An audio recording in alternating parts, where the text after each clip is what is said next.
Today, I want to share a powerful post written by a mother who lost her son to addiction earlier this year.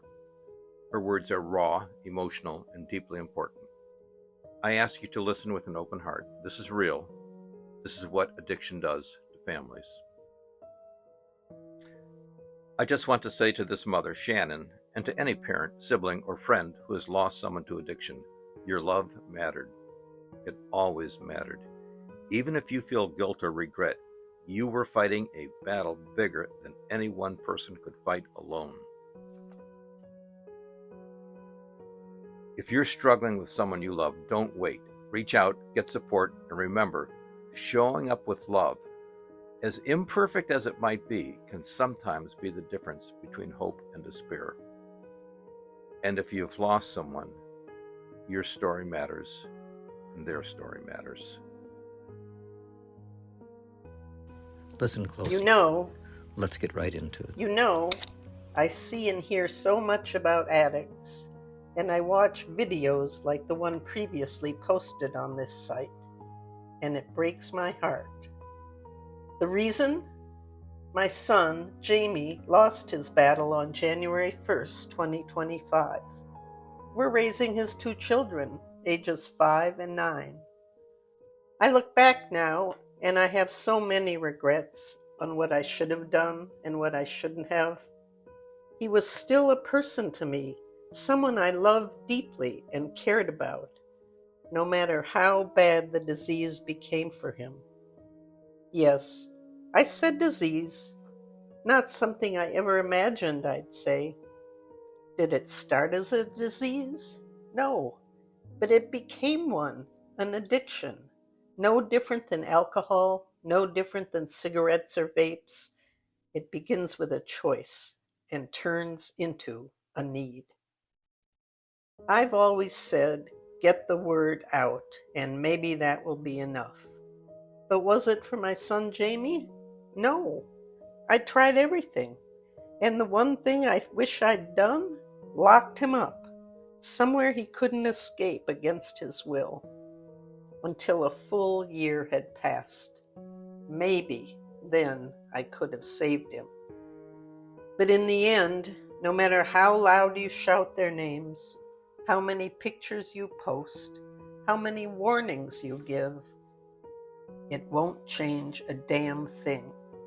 Because the drug, it changes the chemistry of the brain. It makes them feel fine.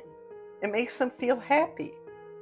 But without it, they're forced to face reality, depression, anxiety, withdrawals, and so much more. You want to help?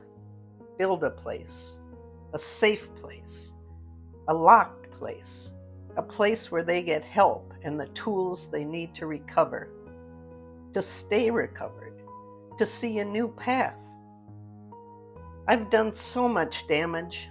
I called my own son, the son I love with all my heart, a junkie. Why? Because I didn't have the tools to help him. I enabled him. I threw him to the wolves. I degraded him. And I loved him. And in the end, nothing worked, no matter what I tried.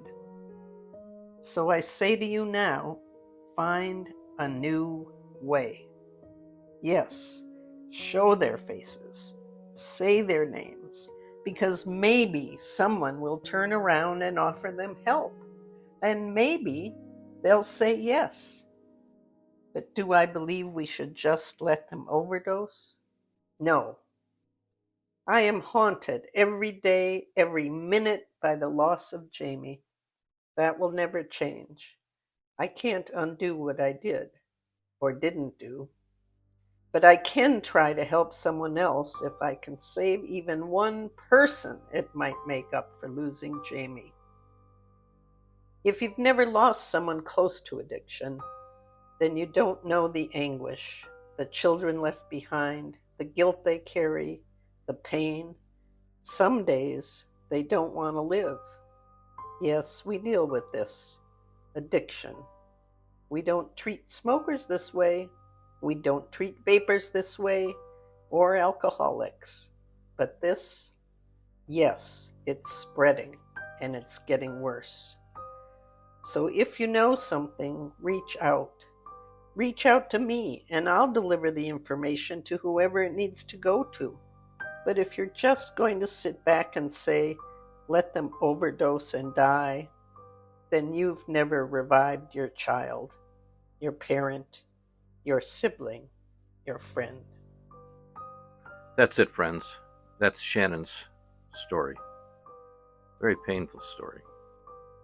I hope and trust you come away from this with a new sense of compassion and understanding towards the scourge of any family going through this. I also ask you to pray and to approach this again with compassion, love, and hope, no matter how imperfectly. Thank you for listening.